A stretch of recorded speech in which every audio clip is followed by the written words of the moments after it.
মসজিদের ভিতরে সীমাবদ্ধ রাখি নাই। আমার নিচতলায় হাসপাতাল, দোতলায় তিনতলায় মসজিদ। আমার পরিকল্পনা হলো এই মসজিদে মানুষের শরীরের ঠিক না কম, নিচতলায় শরীরের চিকিৎসা, শরীরটা ভালো হয়ে উঠলে দোতলার গিয়ে 2 টাকা নামাজ পড়ে মনটার চিকিৎসা করে বাজে বোগায়। এই বুদ্ধি ওইভাবে ঠিক করছি। ফ্রি চিকিৎসা।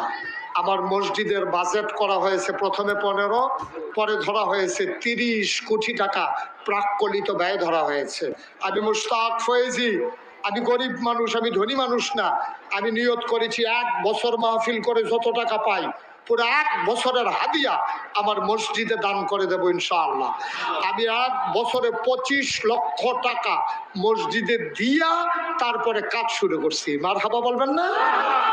আজকে আপনাদের এখানে আসার আগে আমি মসজিদের হিসাব মিলাচ্ছিলাম। আমি দেখলাম 4 কোটি 23 লক্ষ টাকা